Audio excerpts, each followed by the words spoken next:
ಇದೆ ಇನ್ನೊಂದು ಐತೆ ನೋಡಿ.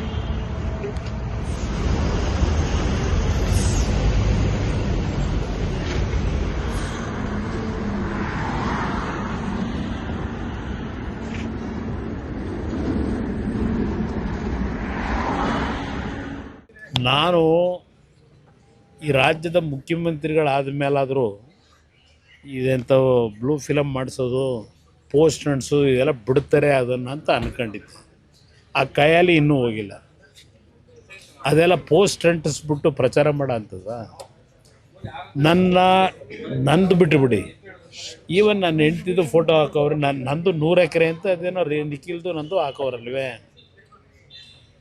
46 ಎಕರೆ 40 ವರ್ಷದ ಹಿಂದೆ ಕಷ್ಟಪಟ್ಟು ಸಂಪಾದನೆ ಮಾಡಿರೋ ಜಮೀನು. ಅದು ಬಿಟ್ಟು ನನ್ನ ಹೆಸರಲ್ಲಿ ಇನ್ಯಾವ ಜಮೀನಿದೆ? 100 ಎಕರೆ ಅಂತೇನು ಹಾಕೊಂಡವರಲ್ಲ ಪೋಸ್ಟ್ರಲ್ಲಿ. ಇನ್ನು ನೀತಾ ಮೇಡಮ್ ಅವ್ರದ್ದು 36-37 ಎಕರೆ ತಗೊಂಡವ್ರೆ.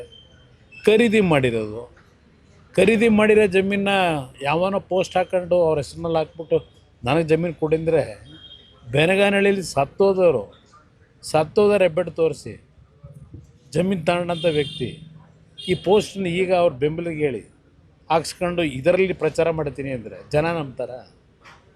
ಮುಖ್ಯಮಂತ್ರಿ ಆದಾಗಲಾದರೂ ಒಂದು ಸ್ಟ್ಯಾಂಡರ್ಡ್ ಬೇಡವಾ?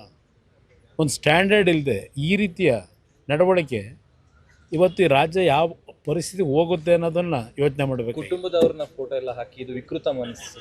ಅದು ಅಷ್ಟೇ ವಿಕೃತ ಮನಸ್ಸು. ಅದು ಹೇಳದ್ನಲ್ಲ, ಇದು ಮೊದಲಿಂದಲೂ ಬಂದಿರೋದು ಇದರಲ್ಲೇ. ಈ ಕೈಯಲ್ಲಿ ಬಂದಂಥ ವ್ಯಕ್ತಿ ಈಗಲೂ ಇದನ್ನೇ ಮುಖ್ಯಮಂತ್ರಿ ಆದಮೇಲಾದರೂ ಆ ಮುಖ್ಯಮಂತ್ರಿಯ ಕುರ್ಚಿಗಾದರೂ ಗೌರವ ಬೇಡವಾ?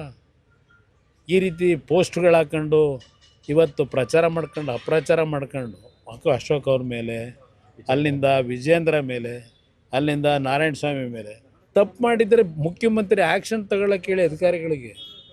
ಪೋಸ್ಟ್ನಲ್ಲಿ ಸುಮ್ಮನೆ ಹಾಕೊಂಡು ಪಾಪ ಇಲ್ಲಿವರೆಗೆ ಕಾಂಗ್ರೆಸ್ನ ಮಂತ್ರಿಗಳು ಶಾಸಕರದೇ ನಡೆದೋಯ್ತು, ವಿಧಾನಸಭೆ ಕಲಾಪದಲ್ಲಿ ನಡೆದೋಯ್ತು, ಮತ್ತು ಅವ್ರನ್ನ ಬಾಯ ಮುಚ್ಚಿಸಿದ್ರು. ಸದ್ಯ ಹೇಳ್ತೀವಿ ಅಂತೇಳಿ ಬಾಯ ತೆಗಿಲಿಲ್ಲ ಅವರು. ಆ ರೀತಿ ಈ ರಾಜ್ಯದಲ್ಲಿ ಏನು ನಡೀತಾ ಇದೆ, ಬಹುಶಃ ಇನ್ನು ಮುಂದಕ್ಕಾದ್ರೂ ನಿಲ್ತದೇನೋ ಅಂದ್ಕೊಂಡಿದ್ದು. ಇದರಿಂದ ಹೆದರ್ತೀರಾ ಸರ್ ಕುಮಾರಸ್ವಾಮಿ ಫ್ಯಾಮಿಲಿ ಅವ್ರ ಫೋಟೋ ಎಲ್ಲ? ನಾನು ಯಾವುದೇ ಕಾರಣಕ್ಕೂ ನಂದು ತೆರೆದ ಪುಸ್ತಕ.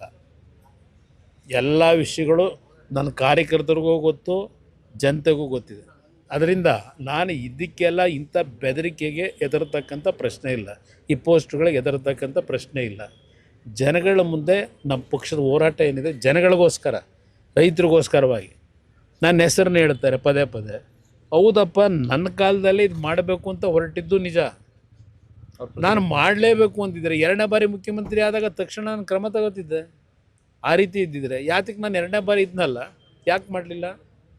ಮಾಡೋದಾಗಿದ್ರೆ ಆಗ ಮಾಡಿಬಿಡುವೆ.